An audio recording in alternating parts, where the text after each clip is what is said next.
All right. Good afternoon, everybody, and good morning to some of you, depending on where you are. One thing we all have in common, happy Friday. I'm excited to have you all here today for our webinar on introducing the lead teacher occupation, a new pathway in registered apprenticeship. My name is David Donaldson with the National Center for Grow Your Own. I'm just going to take a few minutes just to share a little bit about our work and upcoming announcements that may be of interest before we kick off this panel. We have the privilege of being a 501c3 nonprofit that get to work with amazing states like North Dakota and many others all across the country to help grow or expand registered apprenticeships and teaching, the principalship, and now the lead teacher, which is why you're all here today. One other thing that we get to do is we run the National Registered Apprenticeship and Teaching State Network, which actually launched in August of 2022 with 7 states. And now, proud to say, we have 46 states plus the U.S. Virgin Islands, Washington, D.C., and the Department of Defense Education Activity. We actually just met last Friday. We meet once a month where North Dakota presented to our state network members. So they got a sneak peek on this lead teacher work. And the one nice thing about this network is, regardless of your budget, any state can afford it because it's free. And we've been running it now for over 3 years. So, really excited to see the growth. As Ben just put in the chat, a link to the network. We also have a district network, and any state or district can join the networks for free. We encourage you all to do so. Also, wanted to share 2 upcoming webinars we have. One will be later this month, specifically focus on mentorship within the teacher registered apprenticeship program, highlighting work happening in Connecticut. And as of just yesterday, we added the state of Utah. So we'll be updating this flyer, but Connecticut and Utah, you'll hear about the work happening in their respective states. We'll put a link in the chat for folks to register for that. Oh, just did it. And then also next month, we'll have webinars featuring Arizona Department of Ed and Maryland State Department of Ed, as they just both recently launched state-sponsored registered apprenticeship programs and teaching, just like North Dakota has done. And so excited for folks to hear from these 2 states as well in November. Finally, the last announcement before we get started. We're very, very, very excited to have our 3rd annual National Convening on Registered Apprenticeships and Teaching taking place January 28th to the 30th, 2026 in New Orleans. So definitely a nice warm spot to go if you're somebody like me that is from Michigan, or maybe folks in North Dakota who wouldn't mind going somewhere warm in January. Speaking of North Dakota, for the 3rd time in a row, they'll be presenting, and we're just honored that you all get to hear from folks there today, but also make sure to come back in January. I will say we have just over 100 tickets left, and yet it's only been on sale for a month. So really, really excited. Please hurry up and purchase your tickets as soon as possible. With that, I'm going to go ahead and ask our panelists to unmute and come off and share their screens. I'm very, very honored to have with us the State Superintendent of the North Dakota Department of Public Instruction, Kirsten Baesler. Also joining us is the Chief of Program Development and Growth from North Dakota Department of Public Instruction, Laurie Matzke. And also joining us today is Dr. Jeff McCanna, who is the Chief of Human Capital for Fargo Public Schools. And I just want to take a point of privilege, since we're hosting the webinar, to say that North Dakota was National Center for Grow Your Own's very first client. We would not exist if it wasn't for them. So I will always be internally grateful, specifically to State Superintendent Kirsten Baesler and to Laurie Matzke for taking a chance on us. And look how far we've come over these years. And you're going to hear about the incredible work happening in North Dakota today. So to kick things off, Superintendent Baesler, let's go with you first. I want to ask you and talk to you about how all teachers are leaders, and they shouldn't have to move into the principalship to leverage their expertise and leadership. So let's start with defining what is a lead teacher. How does this role reimagine leadership opportunities for teachers who want to stay in the classroom rather than move into administration. Thanks, David. It is an honor to be here with all of you today. And I want to take a moment to just thank you, David, for your leadership in this area. It is clear to anyone that talks to you for 5 minutes or less how committed you are and how passionate you are, and your deep belief that anybody should be able to become a teacher and cost should not be the barrier. So thank you for that. Thank you for your partnership. As we continue with partnerships too, thanks to Jeff and his team at Fargo. You've been in this since the beginning, since we had this idea. But most importantly, I want to thank Laurie Matzke. She has been the champion of this work, the vision, the commitment, and just the work ethic that she has put into this. None of this could have happened in our state for our teachers and our students had it not been for her leadership. And so deeply indebted to her for the person that she is and the work that she has done. So thank you for that. And now to answer your question, really, at its core, the lead teacher role recognizes that education leadership is not confined to a title or an office or a position even that has existed in our 2 centuries of education. A lead teacher is someone who continues to teach because that's their passion. That's what brought them into education, but also has the responsibility of mentoring their peers and supporting other teachers, creating instructional strategies and really leading the team within the classroom that practices the best, that really brings and embeds the best practices. And so with that, I would say that a lead teacher really impacts a school-wide improvement effort on a scale that is close to the classroom. Yes, a lead teacher, this role allows highly skilled and effective teachers to extend their influence, to share their wisdom and experiences without having to leave the classroom or pursue administration, which is still education. Administration is, but as a person that has been a classroom teacher, I've actually been a teacher's aide and would have benefited from this model tremendously, that is now working in administration. So each role in education is important, but we know that administration is a completely different job in education. And we have our classrooms and our schools are filled with people that don't want to have to leave their profession of teaching and leave their students and their daily interaction to go in to advance their careers. And so it's really just the lead teacher role is just really, I would say in a nutshell, reimagining what we see and recognize as leadership. So it's the very, very best practitioners sharing their strengths with a team that they get to lead and still be with their students. Yeah, thank you. Thank you, Superintendent Baesler. I love that language of extending their influence. Why wouldn't we want our very best to be able to impact not just students like they are every day, but also extend their influence to other teachers within that school building, within the larger district, et cetera. Laurie, I can't even, what Superintendent Baesler said about you, I can't even compete with that, but please know, internally grateful for our partnership together and how amazing you are. But let me give you a chance to talk about how amazing you are, because I know you wouldn't do it normally.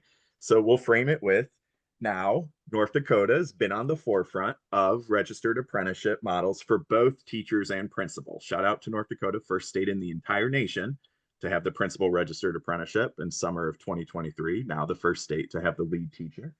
Can you share some background and history on North Dakota's teacher and principal work to date?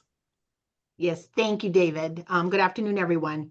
So our goal in North Dakota is really been to create a continuum into the education field where students can start in high school and work towards becoming an educator and then move through these various programs that we've created all through our grow your own model where they can continue to work and support their families and go do their schooling at night or on the weekends and continue to earn that paycheck while they get their degree. And so we first began this work with David, as he said, back in the fall of 2022. Our registered teacher apprenticeship was approved in December of 2022, and we currently have 150 participants in that program. Then we moved on again with the National Center for Grow Your Own and wrote an application and received approval on our registered principal apprenticeship program in July of 2023. And we currently are in our third round of providing funding using Title II dollars, and we have 20 participants that are currently in that program. We also have a state-funded parent-to-teacher program funded by our legislature, and new this year we have a pre-apprenticeship program where we're working with Educators Rising with 5 high schools. And so our newest program to get approval is our lead teacher, which was officially approved on August 26th of this year, 2025. And we have 15 lead teacher candidates, 10 in the Fargo district, and you'll hear from Dr. McCanna, and 5 in a smaller Northern Cass Public School District. And so a lot of progress has been made with these Grow Your Own programs over the past 3 years, and we're just very excited to see how it continues to progress and change in the future. Just love the comprehensive and nature of all the pipelines you have, you know, with the Educators Rising, great organization. And now to see this get to the lead teacher, it's just incredible in the coherence that North Dakota is modeling for the rest of the country. So speaking of the lead teacher and building off of all the great work that has happened in North Dakota, Superintendent Baesler, why is North Dakota interested in pursuing this model? After doing the teacher, after doing the principal, what inspired your team to take this next step and propose the lead teacher occupation to the U.S. Department of Labor for approval? That's a great question. It started with listening to our teachers. We needed to ask our teachers, and they were happy to be asked, and they told us what they needed. But I think a big step in ensuring that this is scalable, which is what any good pilot should lead to if you're getting results, and that's what we are doing now, is we need to ensure that we have data and we have the opportunity to share with our legislators the impact of effectiveness that this will have. And so as you look to create that model of cultivating opportunity and inspiring growth, it is important that we have different funding resources, and we need it to be a recognizable entrance into our ask for the legislature. And so what we really needed to do was create that broader vision and the attempt as our build to scale innovation that strengthens the profession. And so the USDOL model, as we learned with our principal apprenticeship and our teacher apprenticeship, it is a model that is tried and true and respected. And so there's a lot of guardrails, there's a lot of expectations, there's a lot of data that needs to be collected. And that's the same thing that our legislators, our state legislators are looking for. And so it was a desire for us, number one, to seek some recognition that this is a model to help us learn as we go. We are very good educators, but sometimes we need to seek out a sophisticated model that is tried and true. And for us, that was the U.S. Department of Labor frame and structure, the process that we partnered with you, the application process that we partnered with you on to submit. Even the process of the application made us ask some really hard questions about what we were going to do and how we were going to implement it and what our structure would look like. Asking those questions and putting those answers down in a formal application form in a formal format provided us the foundation that we needed in order to launch this in an effective way. You often hear that so many times in education that we're building the plane or flying the plane as we're building it. So anytime that we have a structure like a registered apprenticeship program that offers some form and structure where we don't need to create it, we're going to jump at that and we're going to leverage that and seize that. So that was truly why we were pursuing this model, in addition to what Laurie had just shared about that continuum. Just like all other professions, we should have that onboarding and that continuum to always be pursuing that growth that every professional is looking for personal satisfaction and just recognition in the profession as well. So form and structure from a formal USDOL recognition, as well as the opportunity for our educators to remain lifelong educators. Yeah, that's great. I just want to commend you on breaking down the silos between education and workforce by leveraging the U.S. Department of Labor. It's incredible, what North Dakota has been able to demonstrate, tapping into apprenticeship dollars and being able to fund this work, dollars that aren't education dollars. And so now, so many folks are getting to become teachers in North Dakota, getting to become principals, and now getting to become lead teachers, all because of leadership and innovation. So kudos there. Jeff, I'm going to come to you. Thank you for your patience. One thing that I'm really excited to have you on this webinar is even though a lot of my work and what I'm known for comes from my time working at a state, I was districts through and through before I came to a state, working in New York City public schools, Baltimore City, and Detroit public schools.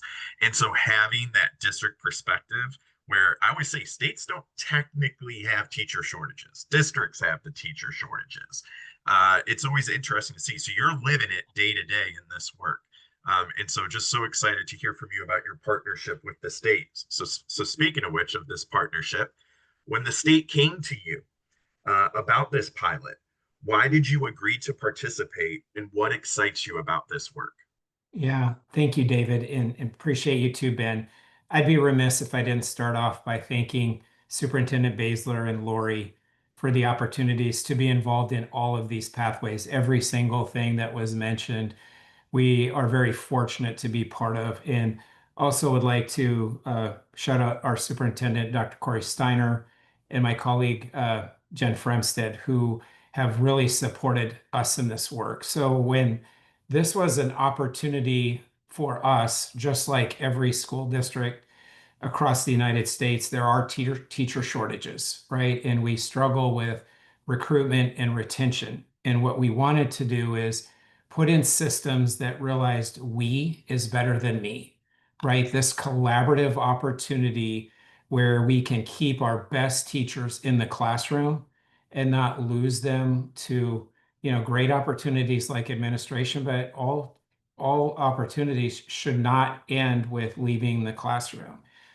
So to have the opportunity for our best to stay in the classroom and mentor and support and develop and have a pathway, not just for themselves, but to support others and ultimately the outcomes that we want for our kids, was an opportunity we couldn't pass up. And then when you think about the positive side effects with, we talk a lot about recruitment, but retention is really the silver bullet that we need to focus on. So having this to change that mindset and move to more of a team approach was super exciting. And when you retain people, you have to recruit less. And when you retain people, it's easier to recruit more. And so we're very excited about this. And I will end with this. I think the most profound thing I heard after we got to be part of this opportunity was at a visit in Arizona, and a teacher in the classroom that was really reluctant to be involved in this work said, when I would go in my classroom and close the door, one of two things would happen: magic or mayhem. And nobody saw it. Magic or mayhem, because they were in isolation. So when we think about this opportunity to bring this team effort to our campuses in Fargo and across North Dakota and across the state, I think such a good opportunity, most importantly for our kids, great for our teachers, and for all of the stakeholders in public ed. Thank you, Jeff. There's a few things I just want to piggyback on with what you said. One of the things that we, keep trying to champion is that the best recruitment strategy is having a better retention strategy. And those, I love the points you made in that space. And then also about the importance of retaining our best teachers overall. We've been fortunate earlier this summer, we added the 2024 National Teacher of the Year. Missy Testerman joined our team. And in a way, she's kind of become our North Star. And what I mean by that is, one of the questions I always ask myself now is, how do I get every child to have a Missy Testerman? And there's too many teachers that quit before they get great for various reasons. And so this lead teacher work that Fargo and the state of North Dakota is piloting, I'm so excited to see more kids, get better prepared teachers, but also getting those teachers to stay because of the work you all are leading across your great state and setting up for the rest of the country to follow. With that said, Laurie, what were some of the key design considerations as you worked with the U.S. Department of Labor on the apprenticeability application?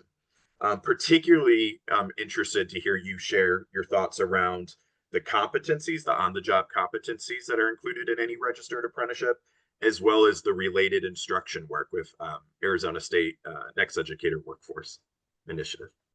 Sure, thanks, David. So our design is really centered all around ASU's next generation education workforce model. And, they have just been at the forefront of pioneering this strategic staffing work. And so the lead teacher position is a key component in their strategic staffing model. And so that's, how and where this lead teacher apprenticeship came from, is when we knew we wanted to try and do pilots of the strategic staffing model in North Dakota. It was kind of just a natural fit to apply for this lead teacher apprenticeship that is such a part of this work. Kind of the core of our application to the U.S. Department of Labor are these 10 lead teacher competencies that are included in there. It really just outlines, what a lead teacher is and what this work looks like. And so the Department of Public Instruction partnered with ASU to create a comprehensive lead teacher course for each of these 10 competencies. Because even though the 10 teachers that are piloting this in Fargo had the amazing opportunity to go down to Arizona and see this work in action, we certainly know that, that's not going to be sustainable to send all of our lead teacher candidates down to Arizona State to get their training.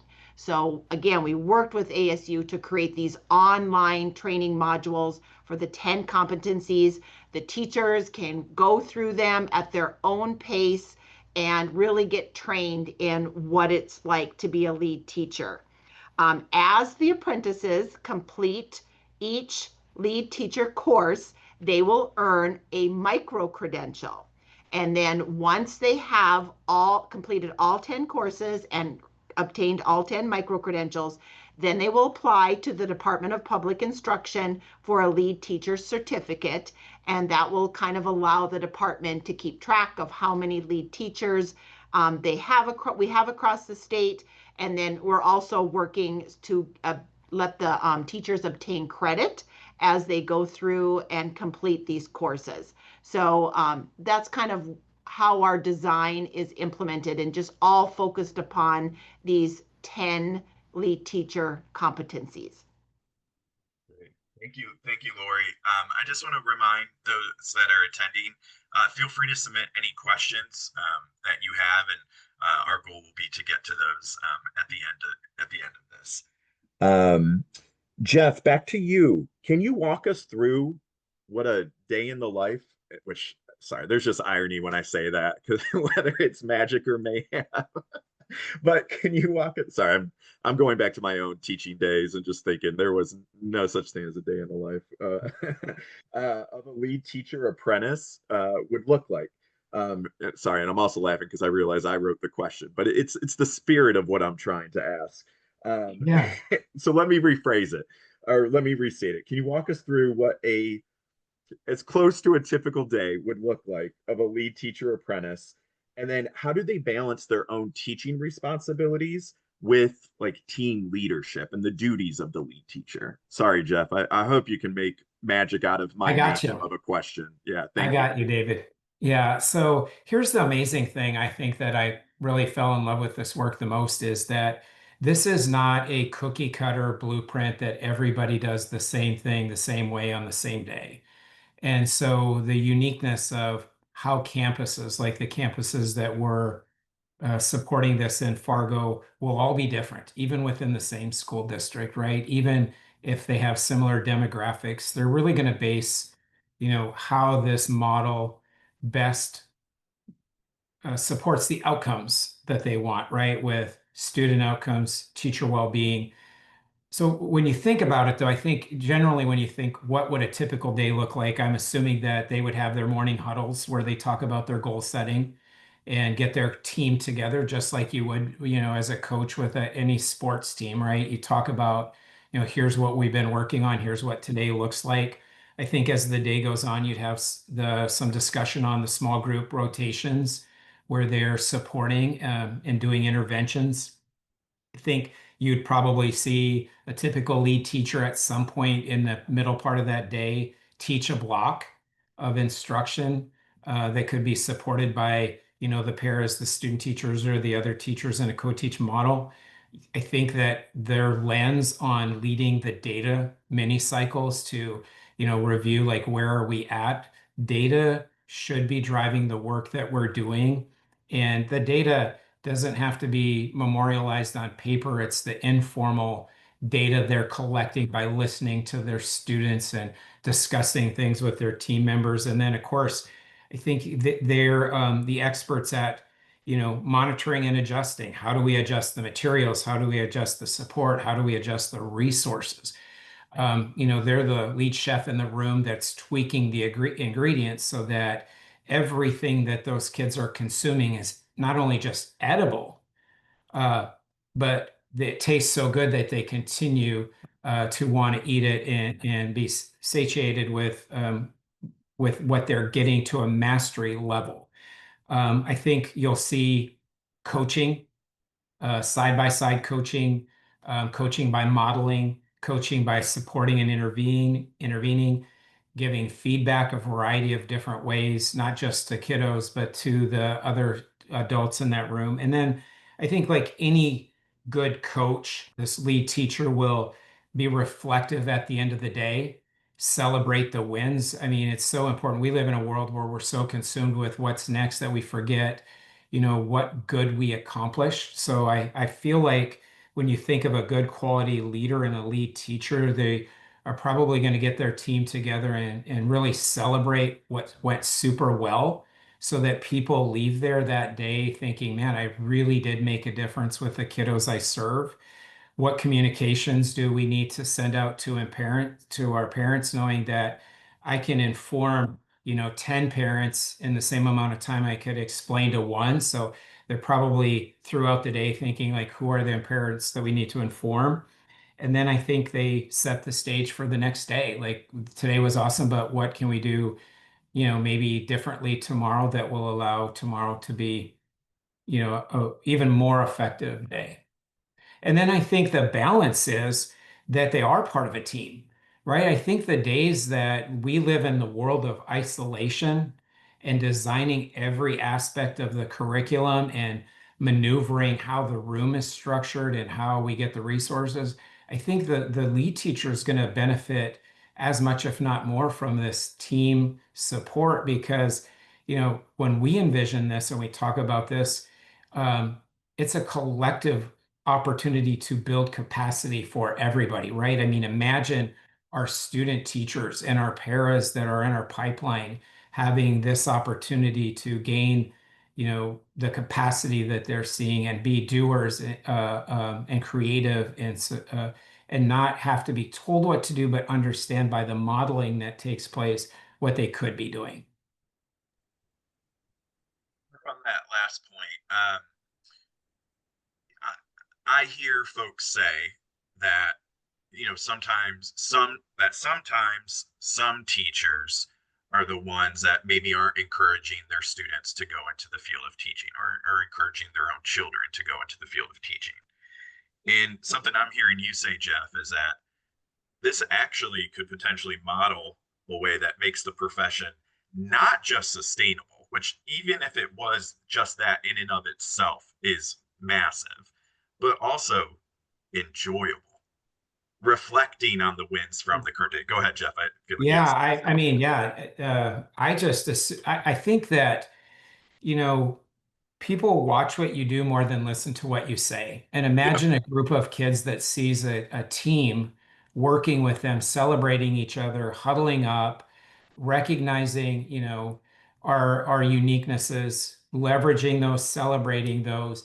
And, when you enjoy something, you're more likely to not just tell people about it, but how you model that out and how you demonstrate I feel like we have we have all the kids. We have our own pipeline to Yep. become teachers, right? We own that. And so I believe that this model really does have an opportunity to get our kiddos, without actually even directly saying going into teaching, to see, how awesome this could be, and and think I want to be part of that, right? I see Mhm. all of the different aspects of what goes into supporting me, and that seems like something that is a win-win for everybody. It's a win on student outcomes, but it also is a win if teachers are happy, satisfied, and and have this opportunity to celebrate. They and then will share that with their kids, and promote this as an opportunity, much more than it's promoted right now when it's done in isolation.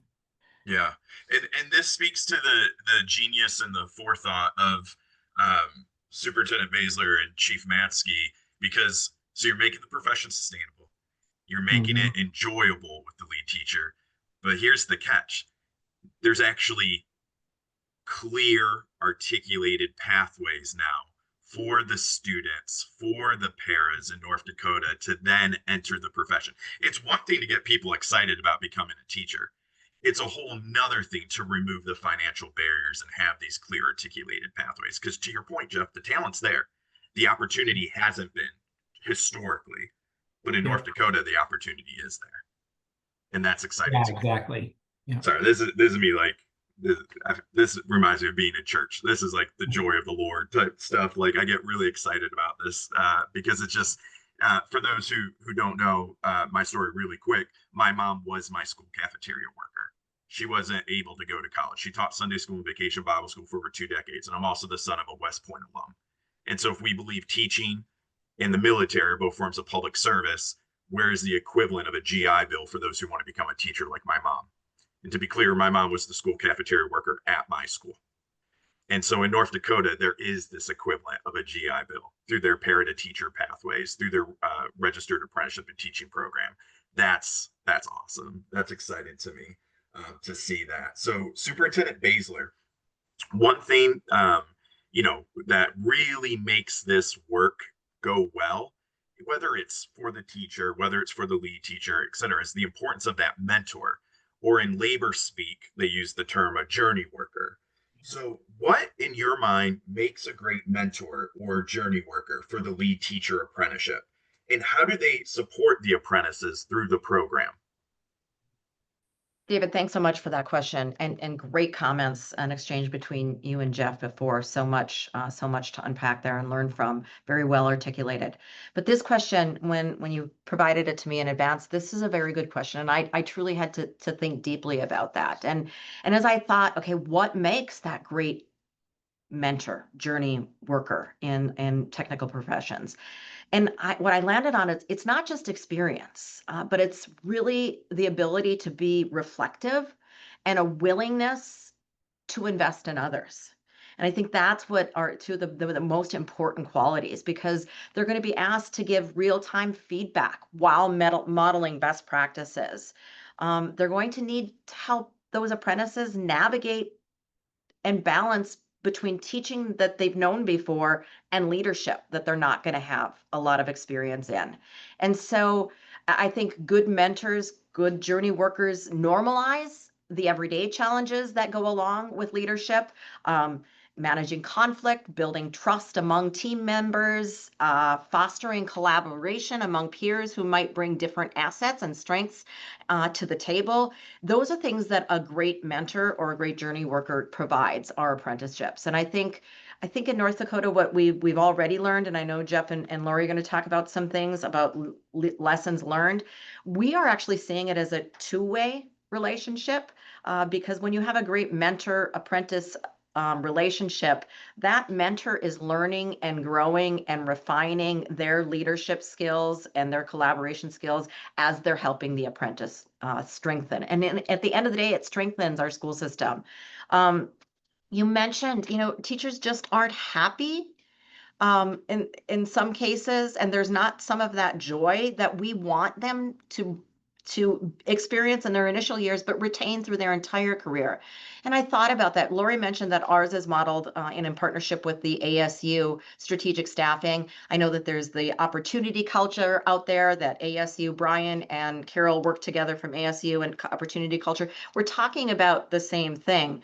But when I first saw that, I was like, so interesting. And one of the superintendents down in Mesa, I believe, she was a superintendent there, said, we begin recruiting and retaining our future teachers the day they walk into kindergarten. And if they're having a great experience in kindergarten, middle, and high school, why wouldn't they come back? And then I started looking at the experiences that our kids get as students in elementary, middle, and high school. They're collaborating with their 8-year-old friends, their 16-year-old partners. They are doing groupthink, Socratic seminars, all of this deep group thinking. They even do that in college. And then they go to their profession, and to Jeff's point, they walk into a classroom, they're all alone, they're isolated, and they've never experienced that before. And so why would they want to have that experience? And so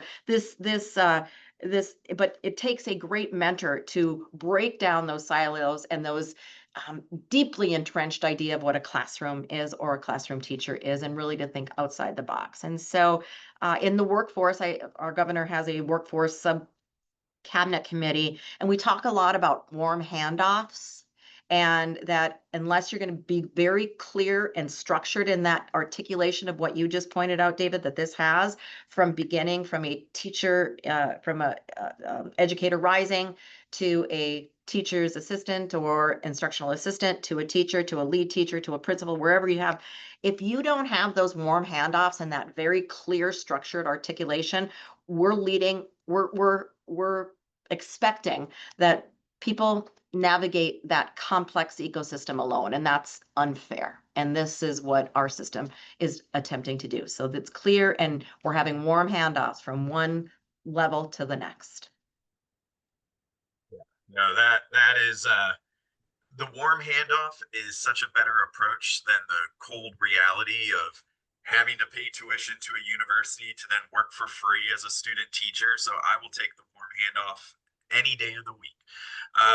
Also, Superintendent Baesler, you said something that addressed a question we received. So I'm just going to use that to address this person's question quickly. They specifically asked, like, how is the lead teacher role different than opportunity cultures model? And to your point, it's not. The lead teacher, for folks wondering, it's an umbrella term. It's an official occupation now recognized by the U.S. Department of Labor. But if you're using Arizona State's Next Educator Workforce model, if you're using opportunity culture by Public Impacts model, both of those can fall under that lead teacher occupation. To Jeff's point from earlier, you gotta adapt this work to the local context, to the local priorities that your district or state may have. And you may have your own model for a lead teacher, master teacher. We've heard phrases like that before in other places. This just gives you an ability to codify it and to have that in a articulated pathway, so it can be part of this warm handoff, as we heard Superintendent Baesler share earlier. Laurie and Jeff, but I'm going to start with you, Laurie. What have been some of the early lessons from implementation, both the success and also the challenges at the state and district level? So Laurie, I'll start with you for the state level, and then Jeff, I'll come to you for district. Sure. Thanks, David. So as with any initiative, there have been both many successes and challenges along the way. I think our biggest success with this lead teacher initiative have been the partnerships that we have created. So none of this work would have been possible without these strong partnerships. And so I just can't say enough about the groups that we work with. We've built very strong relationships with, first of all, National Center for Grow Your Own. None of this work, would have happened. David and his team, they have been there with all of these Grow Your Own programs that we've put in place. And so, we just can't thank them enough. Also, ASU has been a great partner. Even our North Dakota EPPs, even though we worked with Arizona State to create the lead teacher competencies, Our North Dakota EPPs have stepped up. We're working with them to provide credit to our teachers on this initiative. And then, of course, our 2 pilot districts, Northern Cass and Fargo. As Jeff alluded to, they are part of all 5 of our Grow Your Own programs. So, wow, what does that say about Fargo? You know, they're in our pilot Educators Rising. They have aspiring principals in our principal apprenticeship program. They have paras in our state program. They have paras in our registered teacher apprenticeship program. And now they're one of our lead teacher pilots as well. So they have just been a phenomenal partner. So that's been our biggest success. Our funding, our challenge, no surprise to anyone, has been funding. And, you know, again, that's true of any initiative where you need money to make it happen. We were super fortunate early on to get a grant through the Bergham Foundation, and that's what allowed us to work with ASU to create these lead teacher courses. And so that was a game changer. We're also using some of our apprenticeship dollars to provide our 2 pilot districts with a small grant to be able to provide these teachers with stipends for creating going through and completing all of these courses. But we are constantly searching for additional funding. We have proposals out right now to secure additional philanthropic funding so we can scale this across the state. I think I freaked out the Fargo teachers when we were at the training down in Arizona, because I told them that I've already had emails from other districts in North Dakota who want to do this. And so they said, can we go visit the program in Fargo and Northern Cass? And I said, well, certainly you can, but let them get up and running first.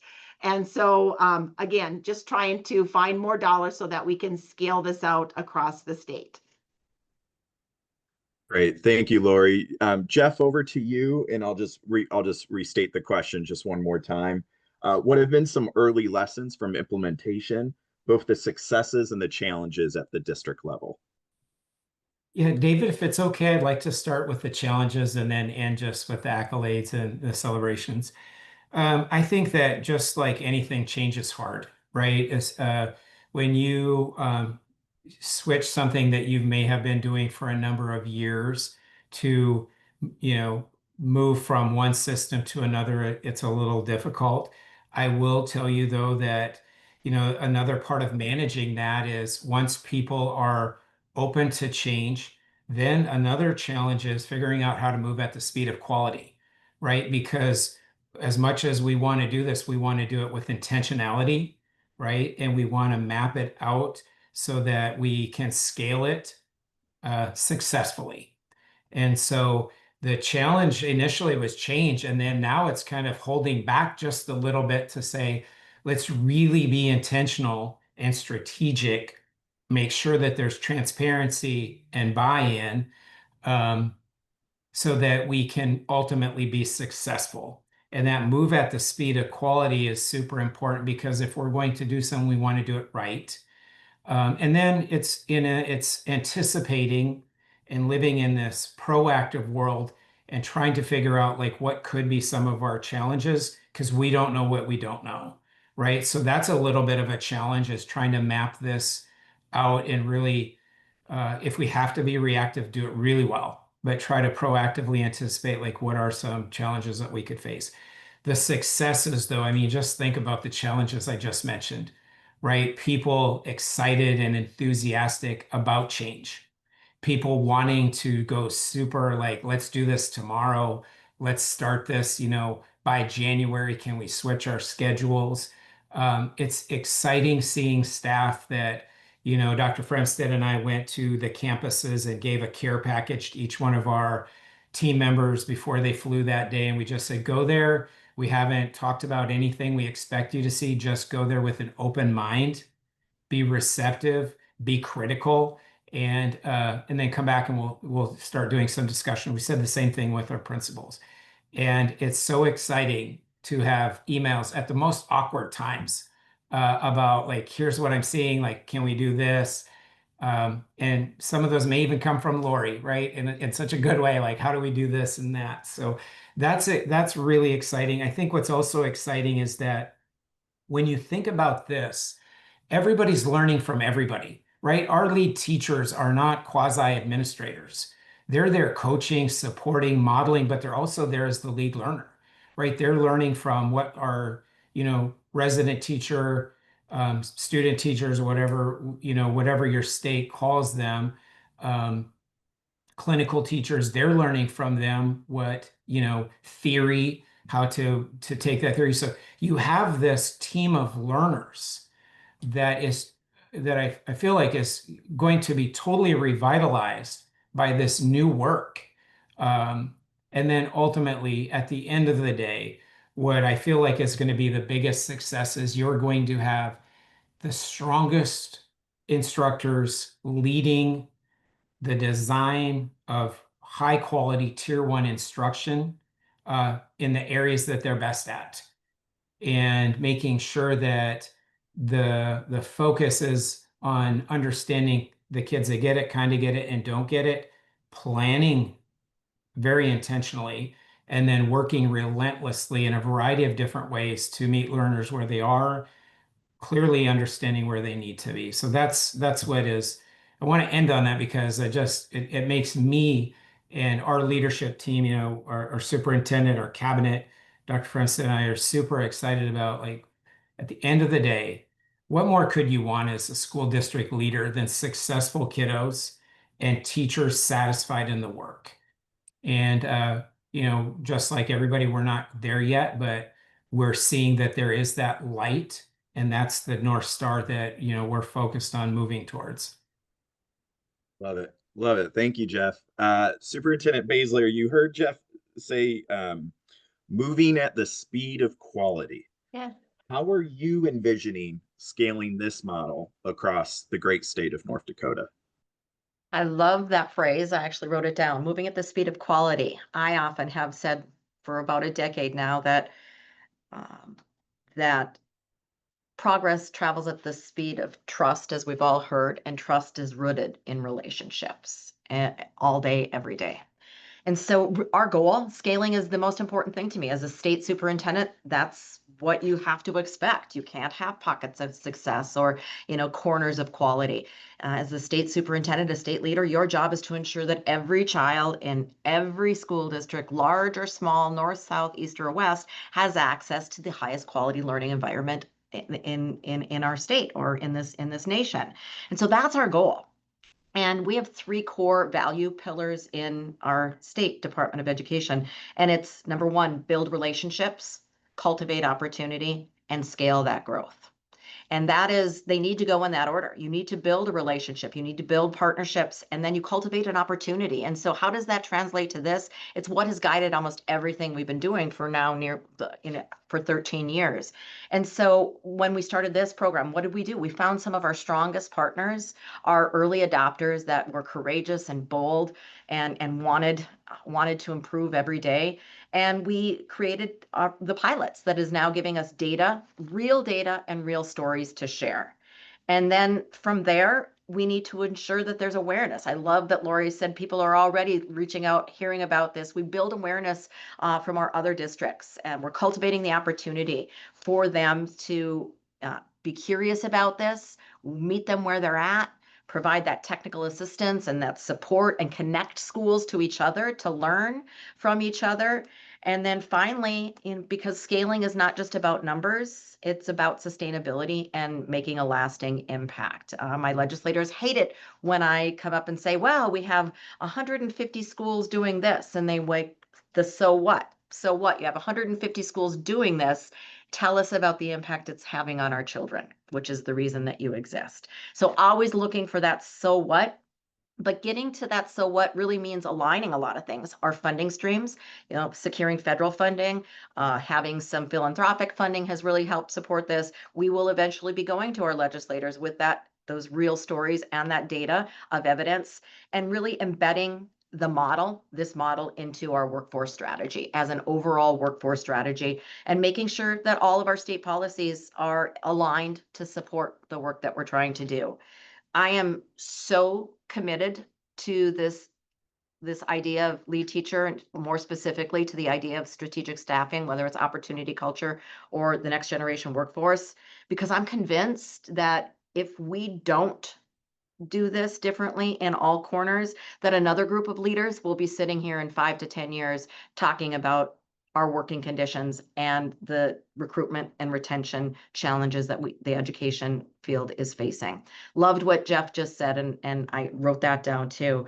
If we do embrace this, I believe that educators at all levels will be, here's what he said, totally revitalized by this new way of doing this work. So I think that's our responsibility and our commitment. It's what our children deserve. Yeah, that's great. I just want to commend the three of you for, it's really easy to complain about the current state. So for the three of you to actually do something about it, and just, the natural criticism that folks may face, or just change is hard, change, blah, blah, blah. We all know it. And yet kids only get one shot at 4th grade. They only get one shot at 10. Why wouldn't we try something different if we know? And anyway, preaching to the choir of this call. That's why I like you all. So Superintendent Baesler, you just talked about scaling within North Dakota and the approach you're taking, but now I'm going to ask you and Laurie, but I'll start with you, Superintendent Baesler. What advice do you have for other states considering the lead teacher registered apprenticeship or just strategic staffing models in general? Pretty easy, just 4 points. Start by listening. Listen to your teachers and the leaders. The teachers will tell you what they need to thrive in their profession and really be the best teacher that they all want to be. And then build partnerships early, especially with your obvious partners, but you're going to need to build partnerships with higher education districts, and really in some cases your state labor. We went to our federal labor to get it as a apprenticeable occupation, but build those partnerships early.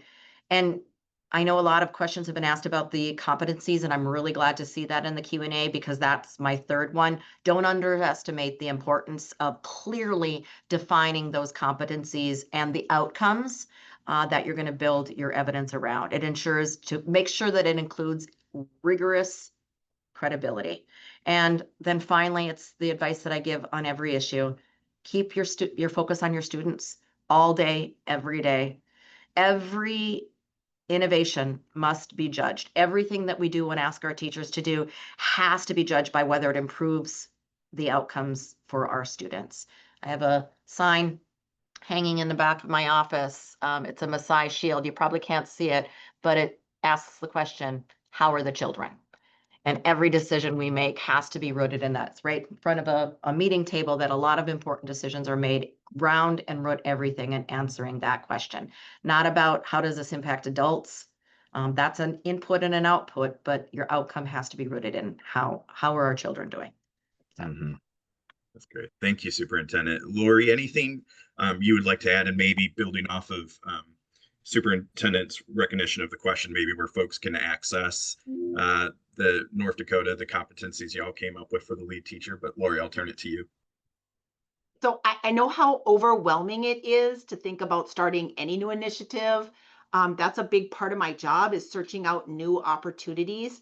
And so I guess my best piece of advice is just know you don't have to go it alone. There are so many resources out there.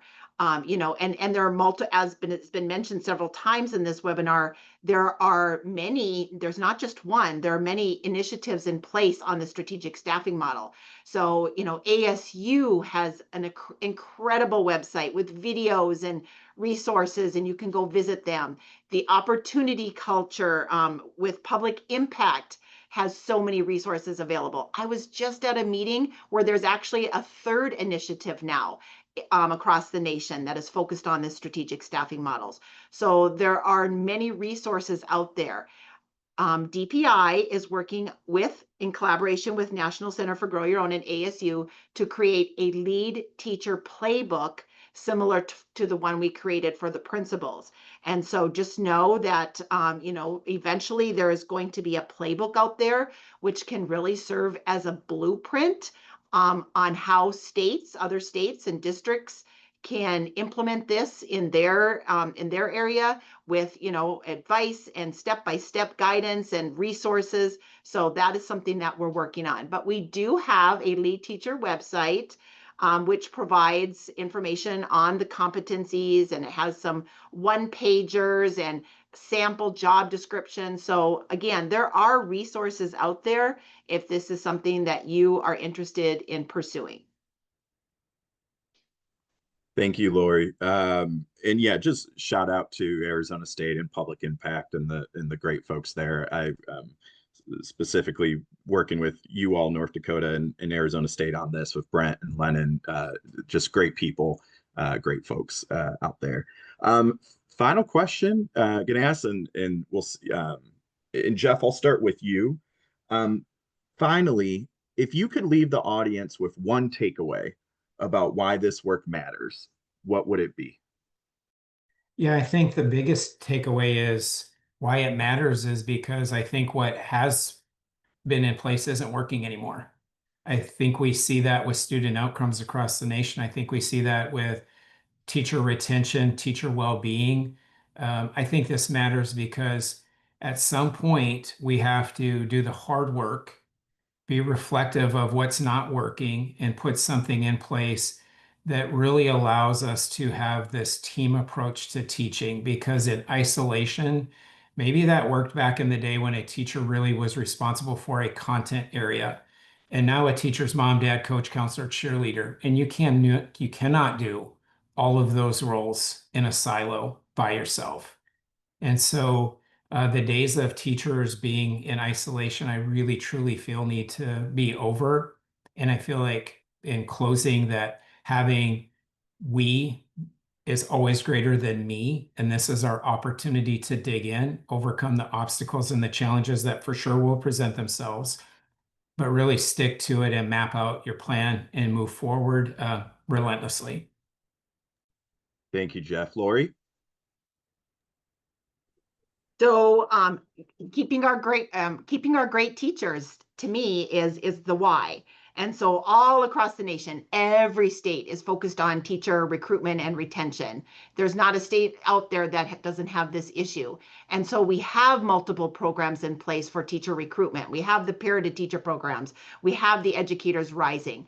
The Lead Teacher Initiative is what is really going to focus on retention.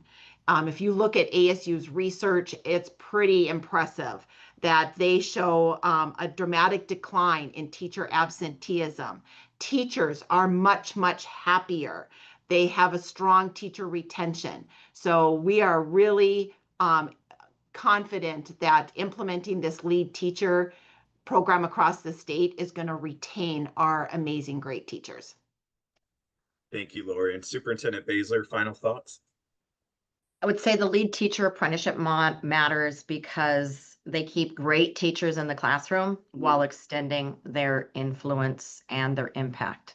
When lead teacher model is used, teacher well-being improves and student outcomes rise. You couldn't ask for two more important things in our education system. Well, folks, I just want to say thank you so much to Jeff, Laurie, and Superintendent Baesler. Please, please, please take advantage of their resources. Also, now you have an excuse to come to New Orleans in January because Superintendent Baesler and Laurie will both be presenting separately, and you can see how the pilot's going, get an update while you're enjoying the nice weather in New Orleans in January. So please sign up for that. We also, Ben will put in the chats a couple other webinars we have coming up end of this month and in November with some other states and their work. But again, Superintendent Baesler, Chief Matzke, Dr. McCanna, thank you so much for your leadership, for your innovation, your willingness to do what's best for students. And best for students is by supporting their teachers. So thank you all. I hope everyone has a great weekend. And for anybody that's watching the baseball playoffs, please root for the Detroit Tigers. We need it. We got through the wild card, but we got 3 more series to go. So pray for us if you believe in the power of prayer. Thank you all. Take care now. Thank you. Thanks, David. Thank you.